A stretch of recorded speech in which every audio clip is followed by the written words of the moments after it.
Hi viewers, welcome to our channel. నిన్న పవన్ కళ్యాణ్ గారు తిరుపతిలో పెట్టినటువంటి సభలో ఆయన చేసినటువంటి కామెంట్లు ఈరోజు సుప్రీంకోర్టులో ఇచ్చినటువంటి ప్రత్యేక సిట్టు దర్యాప్తు కూడా ఒక సంస్థతో ప్రత్యేక దర్యాప్తు సంస్థతో సిట్టు ఏర్పాటు చేయడం, ఈ పరిణామాలపై మనతో మాట్లాడడానికి ప్రస్తుతం మనతో ఉన్నారు సీనియర్ అనలిస్ట్ కేఎస్ ప్రసాద్ గారు.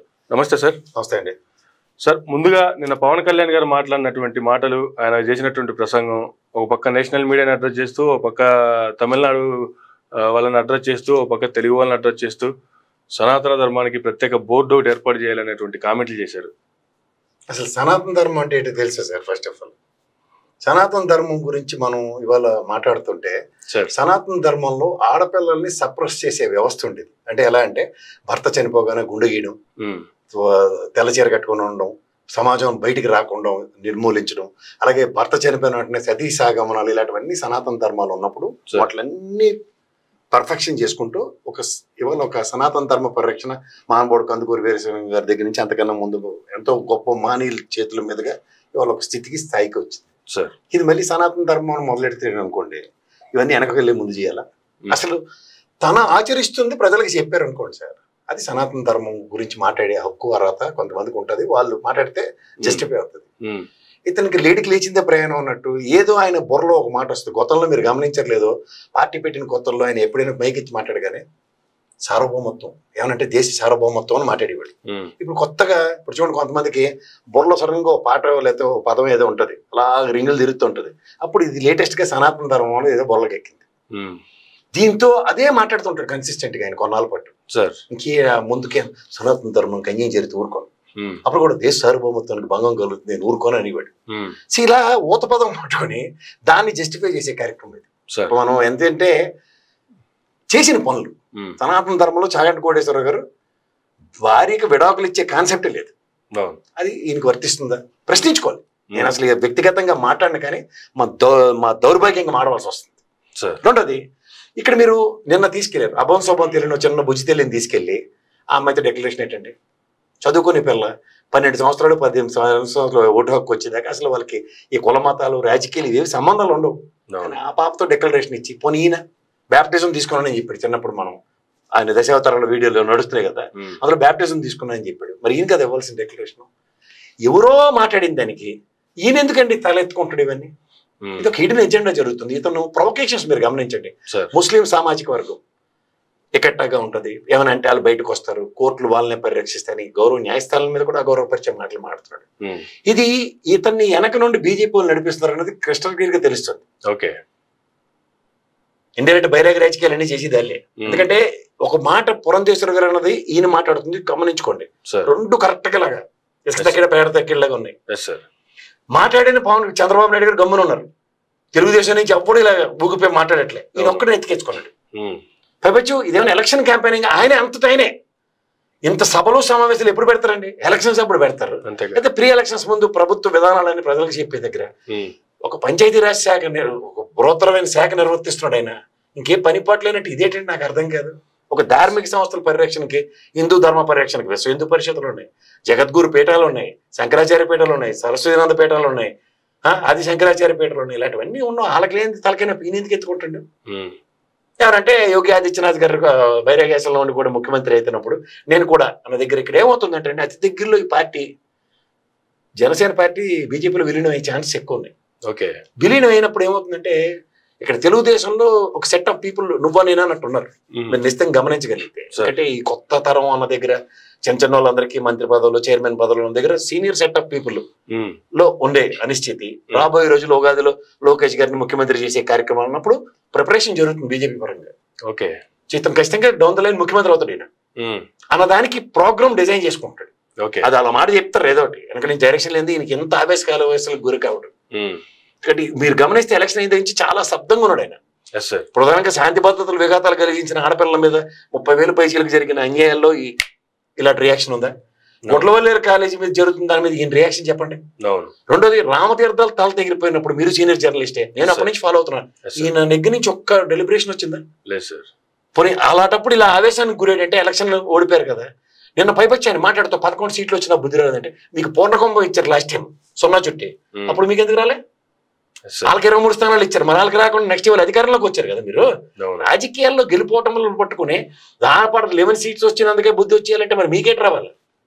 సో అంచేత మాట్లాడు నిలకడ, ఒకదాని నుంచి ఒకదానికి, కులానికి మతానికి ప్రేరణను గురి చేస్తూ, నాకు తెలిసి మణిపూర్ తరహా విషయాలకి ఇక్కడ తెరలేపబడుతున్నాయి సదరన్ స్టేట్స్ లో. ఎందుకంటే ఈయన ఒక్క దగ్గర ఆగలే, తమిళనాడులో గెలికాడు, కుల మతాలను, క్రైస్తవ మతాన్ని, ముస్లిం మతాలను గెలుకుతున్నాడు. ఈయన పైపచ్చి కులాలను ప్రేరేపిస్తున్నాడు. గతంలో మాట్లాడి నా కులాలు లేవు మతాలు లేవు అని చెప్పిన ఆయన. సో ఇవన్నీ మీరు నిశ్చితంగా గమనించగలిగితే ఈయనలో కన్సిస్టెన్సీ ఉండదని తెలిసి కోతి కళ్ళు తాగిపిస్తే ఎలా బిహేవ్ చేస్తే అలాంటి బిహేవియర్ కి తెరలేపుతున్నారు. ఎందుకంటే ఒక ప్రొవకేషన్ ఇస్తారు, దాంట్లోంచి ఈయన ఏంటంటే యాజ్ ఇఫ్ అన్నట్టుగా ఇవాళ గౌరవ న్యాయస్థానం కూడా మీరు గమనించండి, మొన్న జరిగిన డెవలప్మెంట్ చూడండి, ఈ రోజు జరిగిన డెవలప్మెంట్ చూడండి. ఇవాళ గౌరవ న్యాయస్థానం సిట్ కాంపిటెన్స్, ఆయన తుషార్ మెహతా గారు అడ్వకేట్ జనరల్ క్లియర్ గా సిట్ మీద పర్లేదు బాగానే ఉందన్న దగ్గర చూస్తున్నప్పుడు గౌరవ న్యాయస్థానమే స్టెప్ డౌన్ అయింది. ఖచ్చితంగా పిచ్ డౌన్ అయ్యి ఏం చెప్పింది, ఇద్దరు సిబిఐ, ఇద్దరు స్టేట్ పోలీస్ నుంచి సిట్ అండ్ FSSI నుంచి. అంటే నేను మొదటి నుంచి చెప్తుంది అదే, ఫుడ్ సేఫ్టీ అథారిటీస్ కన్సిస్టెంట్ గా తీసుకునే దగ్గర ఏం జరుగుతుంది అన్న దాని మీద, వాళ్ళు తీసుకునే నిర్ణయం మీదే భవిష్యత్తులో ఇలాంటి అభియోగాలు మోపకుండా ఉండాలనుకుంటుంది. తర్వాత ఇవాళ కోర్టు డెలిబరేషన్ కూడా ఎంత క్లియర్ గా చెప్పింది తెలుసు సార్, ఒక ఫాల్స్ ఇల్యూషన్స్ తో ఇంటర్ప్రిటేట్ చేసుకుని మీకు మీరు ప్రొవకేషన్ కి దిగుతున్నారు, ఇది ప్రజలను అలా ప్రొవకేట్ చేయడం తప్పుని మాట్లాడింది వాళ్ళు. మళ్ళీ ఇవన్నీ గమనిస్తే ఇక్కడ మీకు ఈ పవన్ కళ్యాణ్ గారు మాట్లాడిన మాటల మీద మనం చర్చ పెట్టుకునే ప్రజల్ని అసలు విషయాలు చెప్పనివ్వకుండా కొన్ని జరిగాయి సార్, అవి మనం చర్చిద్దాం ఒకసారి సార్. అంటే ఏంటంటే ఇలాంటి వాళ్ళు బీజేపీ ఆడుతున్న ట్రాపుల్లో పవన్ కళ్యాణ్ గారు పడి మనందరినీ కూడా అదే ట్రాప్ లో పడాలి అన్నట్టు చెప్తే చాలా చాలా చాలా చాలా బాధాకరంగా ఉంది. ఇది నాకు తెలిసి 7/8/23 అంటే ఆగస్టు 7వ తారీఖు నాడు 23వ సంవత్సరంలో టీటీడీ బోర్డు ఒక నిర్ణయం తీసుకుంది సార్. 4,50,00,000 కావాలి బడ్జెట్ అలొకేట్ చేసి సామాన్లు కొనడానికి. ఏం సామాన్లు అంటే, ఎందుకంటే వీళ్ళు మాట్లాడుతుంది ఏంటంటే ల్యాబే లేదన్నారు. ల్యాబే లేదన్న దగ్గర ఇవి చూడండి, శాంపుల్ డివైడర్ స్ప్లిటర్ 50,000, ఇవన్నీ ₹1,00,000 లోపలే ఉన్న వస్తువులు. ల్యాబ్ ని పటిష్టం చేయడం కంటే మనం ప్రతిదానికి ఎగేసుకుని NDDB దాకా వెళ్ళక్కర్లేకుండా మన ల్యాబ్ లోనే సామర్థ్యం పెంచుకోవడానికి ఎలాంటి ఎక్విప్మెంట్స్ కొనాలో ఇవన్నీ చూడండి. 50,000, 75,000, 75,000, 25,000, 30,000, 15,000, 25,000, 90,000, హైయెస్ట్ 90,000 అలాగ ఉంది. ఇవన్నీ చూసుకుంటానండి. ఒకటి చూడండి, digital electronic balance 1 kg capacity, సెన్సిటేటర్, glass water distributor meter, pH meter, ఇవన్నీ చూసుకుంటే షీట్ చూడండి. ఇది లాస్ట్ మీరు 33 ఐటమ్లు, ఇందులో 9, గతంలో 11, ఇందులో 13 చూసుకుంటే 3,90,00,000 అంటే 4.5 కోట్ల బడ్జెట్ అలొకేషన్ లో 3,95,00,000 ఎక్విప్మెంట్ విలువ ఉన్నవి కొనాలి. ఎందుకు వీళ్ళు ల్యాబే లేదని మాట్లాడారు. ఇప్పుడు ల్యాబే లేదని మాట్లాడినప్పుడు తెలుగుదేశంలో 14 సార్లు రిజెక్ట్ అయింది, వైఎస్ఆర్సీపీ గవర్నమెంట్ లో 18 సార్లు రిజెక్ట్ అయిందని మాట్లాడుతున్నాం. కానీ నిన్న పవన్ కళ్యాణ్ గారు మాట్లాడింది దాంట్లో ప్రొవకేషన్ ఎలా ఉంది తెలుసా, జగన్మోహన్ రెడ్డి గారు కింద స్థాయిలో తప్పులు చేస్తే వాళ్ళ మీద చర్యలు తీసుకోవడానికి మీకేంటి అప్రహెన్షన్ అన్నట్టుగా మాట్లాడుతున్నాడు. ఇక్కడ ప్రజలు గమనించవలసిన విషయం ఏంటంటే, ఇది NDDB స్థాయికి తగ్గట్టు ఈ ఎక్విప్మెంట్స్ కొనిన తర్వాత మనం టెస్టులు చేసుకోవచ్చు, NDDBకి పంపించవలసిన అవసరం ఉంటుంది అంతే కదా. కానీ ఇప్పుడున్న capacity whatever we're doing, NDDB లాంటి దానికి ఎప్పుడు పంపిస్తారు, త్రివేంద్రం దానికి కానీ, లేదా మైసూర్లో ఉన్నదానికి కానీ, లేదంటే రాజస్థాన్లో ఉన్నదానికి కానీ, లేకపోతే NIN ఇక్కడ హైదరాబాద్ లో ఉన్న FSLకి పంపించే దగ్గర కన్నా వీళ్ళే ఎక్కువ పోతున్నారు. దీనికి ఏం చెప్పారు, ల్యాబ్ లేదన్నారు. కానీ ఇవాళ తెలుసుకోవాల్సిన విషయం ఏంటంటే, కింద స్థాయి అధికారిని కూడా మనం సస్పెండ్ చేయొచ్చు, తప్పు చేస్తే మనం పనిష్ చేయొచ్చు ఈ విధంగా మ్యానిపులేట్ చేస్తే. కానీ ఆ ఛాన్స్ కూడా లేదు. ఎలా ఉండదో నేను చెప్తా. ఫస్ట్ థింగ్, ఈయన అయోధ్యకు పంపించిన 1,00,000 లడ్డుల్లో డ్యామేజ్ ఉందన్నాడు. అయోధ్యకు జరిగిన దాంట్లో ఈయన అప్పుడు స్ట్రాంగెస్ట్ అపోజిషన్ గానే ఉన్నాడు కదా, ఒక పార్టీ అధ్యక్షుడు కదా. ఆ రోజు ఏమైనా ఒక్క మాట మాట్లాడాడే లేదు. అయోధ్యకి వెళ్ళిన బ్యాచ్ లేదని కూడా ఉన్నాడు. మీరు గమనించుకుంటే అంటే వీళ్ళకి ఒక ఎజెండా ఇస్తారు, దాన్ని బట్టి నడుచుకునే కార్యక్రమం. ఇక్కడ మీకు ఎందుకు చెప్తున్నానంటే, కింద స్థాయి అధికారి గురించి మాట్లాడతాం సార్. తప్పే జరగదు. ఎందుకు జరగదంటే, సే ఫర్ ఇన్స్టెంట్ వీళ్ళు చెప్పిన AR డైరీ జూన్ జూలైలో 16 టన్నులు ఇచ్చాం మేము అని చెప్పింది. మిగిలిన లారీలు రిజెక్ట్ చేశారు. వైష్ణవి అని కూడా మాట్లాడుతున్నారు. ఇంకో 4 కంపెనీలోనే మాట్లాడుతున్నారు. అసలు శాంపుల్ టెస్టింగ్ కి అసలు ప్రొసీజర్ ఏంటి తెలుసా సార్? సే ఫర్ ఇన్స్టెంట్ ఒక 3 శాంపుల్ తీస్తారని చెప్తున్నాం కదా, లోపలికి పంపించిన కంటైనర్లో కూడా 3 శాంపుల్స్ ఇస్తారు. ఈ 2 ఇప్పుడు కొత్త శాంపుల్ ఇదో లేకపోతే పాస్ శాంపుల్ ఇదో అని మాత్రం టెస్టింగ్ ల్యాబ్కి పంపించరు. అది ఏ కంపెనీతో కూడా చెప్పరు. ఎఫ్ఎస్ఎల్ స్టాండర్డ్స్ కి ఎన్ఏబిఎల్ స్టాండర్డ్స్ మెయింటైన్ చేస్తూ లోపలికి వెళ్ళిన కంటైనర్ స్టాండర్డ్స్ కి ఈ బయట నుంచి కొత్తగా ఇచ్చిన కంటైనర్ స్టాండర్డ్స్ ఒకే ఒక్కటి ఉంటే యాక్సెప్ట్ చేస్తారు, అయితే రిజెక్టే. లారీ లోపల పోతుంది లేదా బయటకి వెళ్ళిపోతుంది. ఇప్పుడు లోపల ఉన్న కంటైనర్ స్టాంపుల్ ఏదైతే ఉందో ఈ రెండు ఒకటే వాల్యూస్ రావాలి, ఎస్ వాల్యూస్. రాకపోతే అది rejected. This is the standard procedure, years together గా ఫాలో అవుతుంది టిటిడి దేవస్థానం. అంచేతే దైవ సన్నిధిలో జరిగే పొరపాటు అనేది జరగదు అని అథెంటికేట్ ఎందుకు చెప్పగలుగుతారు అందరూ అంటే ఇందుకనే. సో కండాములేషన్ కి ఛాన్స్ ఆర్ వెరీ లెస్. ఈ విధంగా పరికరాలు కొనే కార్యక్రమం ఉన్న ల్యాబ్ సామర్థ్యం పెంచడానికి ప్రయత్నించింది గత ప్రభుత్వం. వీళ్ళు ఏమీ మాట్లాడకుండా నిమ్మకు నీరు ఎత్తినట్టు కూర్చుని ఆ ప్రభుత్వం ఎక్విప్మెంట్ కొనాలంటే ఇది అక్కడ దేవదేవుడి సన్నిధిలో టీటీడీ బోర్డు తీసుకున్న నిర్ణయమే కదా, ఈ లైన్లో కొనొచ్చు కదా. కొనైనా కొనకుండా ఏం మాట్లాడుతున్నారో చెప్పండి. ఇప్పుడు ఎన్డీడీబీ రిపోర్ట్ ఒకసారి తీయండి సార్. ఇందులో కాదండి అది ఇది ఎన్డీడీబీ రిపోర్ట్ కదా, ఇది మొత్తం 40 పేజీలు ఉంది. ఇలాగెళ్తే ఇది టెస్ట్ రిపోర్ట్కి వెళ్దాం. ఈ పాయింట్ చూడండి sir. Samples are disposed after the prescribed period of retention as a method below as per regulatory requirements. Perishable items immediately after reporting. Non-perishable items on the 1 month reporting. The test report shall not reproduced wholly or in parts in any manner whatsoever by anyone and cannot be used as an evidence in court of law. Yes, sir. అంటే NDDB report ఇచ్చింది court of లాలో ఇది ఒక substantial evidence కింద కాదని వాళ్ళే terms and conditions లో NDDB వాళ్ళే declare చేస్తుంటే ఏ ప్రాతిపదిక మీద పైవచ్చు శ్యామలరావు గారు గౌరవ ముఖ్యమంత్రి గారికి గౌరవ కోర్టుకి ఇచ్చిన రిపోర్టులో ఏ విధమైన వెజిటబుల్ ఫ్యాట్ తప్ప ఇంకేం కలవలేదు అన్నది ఎస్టాబ్లిష్డ్. సో ఇక్కడ ఇవన్నీ ఒక అభూత కల్పనతో ఇవాళ గౌరవ సుప్రీంకోర్టు కూడా అదే మాట మాట్లాడింది. సో టీటీడీ బోర్డు ఎక్విప్మెంట్ ని కొనడానికంటే ల్యాబే లేదన్నది అభియోగం తప్పు అన్నది ప్రూవ్ అవుతుంది. ఎక్విప్మెంట్ కొనడానికి గత ఆగస్టులో 7వ తారీఖు నాడు తీసుకున్న బోర్డు రిజర్వేషన్ ప్రకారం ఏ విధంగా చేశారని చెప్తున్నాం. మూడోది వీళ్ళ ఎన్డీడీబీ రిపోర్ట్ లోనే ఇది not stands in front of the court of law అని చెప్తున్నప్పుడు ఎన్డీడీబీ రిపోర్ట్ కి శాంక్చుటీ లేదు. అందుకే వాళ్ళు సెకండ్ ఒపీనియన్ మీద అంత స్ట్రెస్ చేసి అడుగుతున్నారు. And these 2 reports before sending in to that how the procedure is been with TTD అన్నది కూడా ఎస్టాబ్లిష్ అయిన తర్వాత కేవలం అభియోగాలు మాపడానికి మాత్రమే ఈ ప్రభుత్వం తీసుకున్నది అన్నది ఇవాళ గౌరవ న్యాయస్థానం కూడా మీరు ఒక ఫాల్స్ ఇల్యూజన్ లో ఉండి తప్పు జరిగిందని ప్రజలను భ్రమింపజేసే కార్యక్రమానికి ఎందుకు తెరలేపారు అన్నది గత ప్రొసీడింగ్ లో మాట్లాడిన గౌరవ న్యాయస్థానం. ఓవరాల్ గా ఇది మణిపూర్ తరహా రాజకీయానికి తెరలేపడానికి తిరుమల దేవస్థానాన్ని ఒక ఇన్స్ట్రుమెంట్ కింద బీజేపీ వాడుతోందా అన్నది ఒక ప్రశ్న. ఎందుకంటే ఏమీ లేని నాన్ రియాక్టివ్ మోడ్ లో ఉన్న పవన్ కళ్యాణ్ గారు ఓవర్ నైట్ ఎందుకు ఈ రియాక్టివ్ మోడ్ లోకి వచ్చారు అన్నది ఇంకొక ప్రశ్న. మూడోది దేవుడితో చెలగాటలాడుతూ రాజకీయాన్ని ముడి పెడితే గౌరవ సుప్రీంకోర్టు ఫుట్ డౌన్ చేసిన విధానం. ఇవన్నిట్లోనూ ఒక దక్షిణాదిన ఉన్న తిరుమల దేవస్థానం ఇవాళ మన హెడ్ క్వార్టర్స్ హిందూ దేవస్థానానికి, హిందువులందరికీ హెడ్ క్వార్టర్స్ తిరుమల ఆంధ్రప్రదేశ్ లో ఉండడం మనం ప్రైడ్.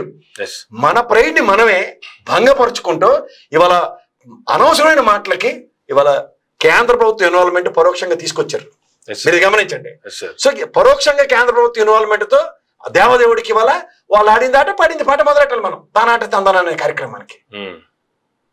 నిన్న తుషార్ మేహతా గారు ఎప్పుడైతే సిట్ కి ఎక్స్క్యూజ్ అన్నట్టుగా వాళ్ళు తీసుకొచ్చారో అప్పుడే దీనికి గేమ్ స్టార్ట్ అయిందని అర్థం. ఒకటి మాత్రం నిజం, ఇవాళ దాకా జరిగింది అపచారం జరగదని ప్రూవ్ అయింది. రాబోయే రోజుల్లో గౌరవ సుప్రీంకోర్టు ఆధ్వర్యంలో అపచారం జరగదన్నది ఇంకోసారి ప్రూవ్ అవుతుంది.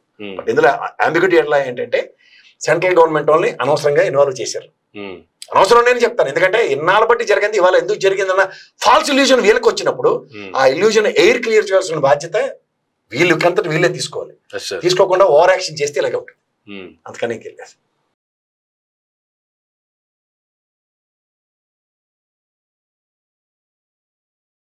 Expert committee report highlights. If the tender quotes unreasonably low price, when compared to the price analysis, additional security deposits shall be payable for the difference between the quoted rate and the rate arrived based on price analysis on the total supply of quantity. Further, a proper justification for quoting low price along with documentary evidence shall be provided. An affidavit that he is aware of the condition of blacklisting for supplying adulterated ghee and forfeiture of SD penalty, etc. Yes, sir. Every effort will be made by the TTD through the revised tender document. Conditions to procure pure cow ghee with good quality and sensory properties so as to make the holy prasadam, especially laddu, with desirable quality, taste and aroma. ఇది expired report highlights. ఇన్ని తీసుకున్న precautions లో ఆ దేవదేవుడికి ఒక నోరు అడుస్తూ తొక్కనేల కాలు కడగనేలా అన్నట్టు ఇది ఎక్కడ దాకా తీసుకెళ్లారు చూసుకోమనండి ఒకసారి. ప్రజాస్వామ్యంలో ప్రజా రంజక పాలన ఇచ్చే దగ్గర కాన్స్టిట్యూషనల్ అథారిటీ అని మాట్లాడుతుంది. వాడు 10 సంవత్సరాలు మంత్రి చేసింది కేంద్ర ప్రభుత్వంలో. కాన్స్టిట్యూషనల్ అథారిటీ ఎవరండి మనకి రాష్ట్రానికి? ముఖ్యమంత్రి గారు. దానికి కూడా కాన్స్టిట్యూషనల్ అథారిటీస్ అంటే ఎవరైనా responsible chair as a chief minister అన్నది కూడా గౌరవం న్యాయస్థానం బెంచ్ మించి డెలిబరేషన్స్ ఇచ్చింది. మీడియా ట్రయల్ కుదరవు, మీడియాలో వచ్చిన న్యూస్లతో మీరు ఏది పడితే అది మాట్లాడడం కుదరదంతా కూడా గోవాయి గారు, విశ్వనాథన్ గారు ఖచ్చితంగా ఆ విషయాలు చెప్పారు. ఇవన్నీ పరిగణలోకి తీసుకుని ఇట్లాంటి ఎక్స్పర్ట్ కమిటీ రిపోర్ట్ హైలైట్స్ కూడా వస్తూ టీటీడీ ప్రొసీజర్స్ ఎలా ఉన్నాయో చూసుకుని కూడా ఇవాళ వీళ్ళు చేస్తున్న హిందూ సమాజానికి వీళ్ళు ఎలా ప్రొవొకేషన్స్ ఇస్తారు. హిందువులే కొట్టుకుంటారట. ఏమండి ఎందుకు కొట్టుకుంటారు? దేనికి కొట్టుకుంటున్నాం? సైలెంట్ గా ఉన్న మనిషి ఒక్కసారి అంత వైలెంట్ అయిపోయి అదే చెప్తున్నాను. వెనకాల నుంచి ఒక డిజైన్డ్ ప్రోగ్రామ్ ఉన్నప్పుడు ఆ డిజైన్డ్ ప్రోగ్రామ్ అనుగుణంగా నడిచే వ్యక్తి పవన్ కళ్యాణ్. కోడిపేటలో దొరికారు వాళ్ళకి. సో అంచేత వాళ్ళ ట్యూన్స్ కి according to their whims and fancies ఆ ట్యూన్స్ కి తగ్గట్టుగా ఆయన నడిస్తున్నారు. ఓకే, రాబోయే రోజుల్లో అదే జరుగుతుంది. అందుకనే వెళ్ళలేదు. Right sir, thank you very much sir. ఇదండి ప్రసాద్ గారు ఇచ్చినటువంటి వర్ణ. నిన్న పవన్ కళ్యాణ్ గారు చేసినటువంటి కామెంట్స్ కావచ్చు, ఈ రోజు సుప్రీంకోర్టులో వేసినటువంటి ప్రత్యేక దర్యాప్తు సంబంధించి ప్రత్యేక సిట్ కావచ్చు, దీనికి సంబంధించి ప్రసాద్ గారు అనేది ఇది నాటి ఇంటర్వ్యూ. మరొక ఇంటర్వ్యూలో మళ్ళీ కలుద్దాం. చూస్తున్నానండి మేరా మీడియా.